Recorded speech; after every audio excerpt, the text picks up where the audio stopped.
స్కాలర్షిప్లు ఎందుకు అవసరం అంటే నేను అప్పుడు చూశాను. ఎస్ఎల్సి అప్పుడు ఆ రోజుల్లో అంటే 11th క్లాస్ ఎగ్జామ్ ఫీజు కట్టాలి 16 రూపాయలు. మా ఇంట్లో లేవు. 4 ఏళ్ళకి తిరిగితే తెలిసిన వాళ్ళకి ఒక ఇంట్లో దొరికినాయి 10 రూపాయలు.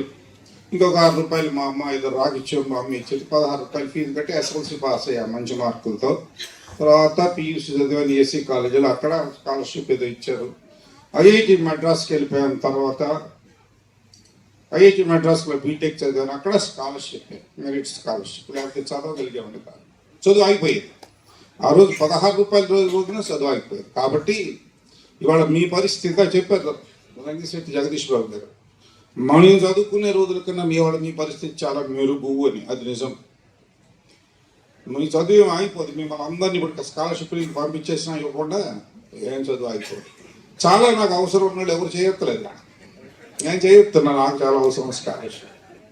ఇక్కడ 16 రూపాయల కోసం 4 ఏళ్ళు తిరిగా. మెరిట్ స్కాలర్షిప్ ఉంటేనే ఐఐటి మద్రాసులో చదువుకోగలిగా. అందుచేత ఇప్పుడు పరిస్థితి నాకు తెలియదు, కానీ 30 సంవత్సరాల క్రితం నేను మొదలుపెట్టినప్పుడు, స్కాలర్షిప్లు ఇవ్వటం మొదలుపెట్టినప్పుడు ఆ రోజు ఇంజనీరింగ్ ఫీజు 5,000 సంవత్సరానికి. ఇప్పుడు చాలా పెరిగిపోయింది. ఆ 5,000 కూడా కట్టలేని పరిస్థితిలో చాలా మంది వస్తుండేవాళ్ళు గుంటూరు నా దగ్గరికి. మొత్తం 5,000 ఫీజు కట్టేసేవాడు. 5,000 ఫీజు ఆ రోజు 5,000, తర్వాత 8,000, తర్వాత అలా పెంచుకుంటూ వెళ్ళారు. 5,000 ఫీజు మేమే కట్టేవాళ్ళం. కొంతమంది అయితే మొత్తం సీడ్స్ కంపెనీ అది, చాలా కంపెనీలు ఉన్నాయి, నాకు 7-8 ఉన్నాయి జగదీష్ గారి లాగానే. కాకపోతే ఆయన చిన్న వయస్సు, జగదీష్ బాబు గారు కుర్రాడు, 59 ఏళ్ళే. నేను ముసలాన్ని 79 ఏళ్ళు. ఆయనకన్నా ఇంకెక్కువ చూశాను జీవితంలో నేను. ఆయన చెప్పారు 7 రూపాయలు పెట్టి స్లిప్పర్స్ కొనుక్కున్నానని. నేను కాలేజీకి వెళ్ళే వరకు చెప్పులు కొనుక్కోలా. నా క్లాస్మేట్ లేవు, డబ్బులు లేవు.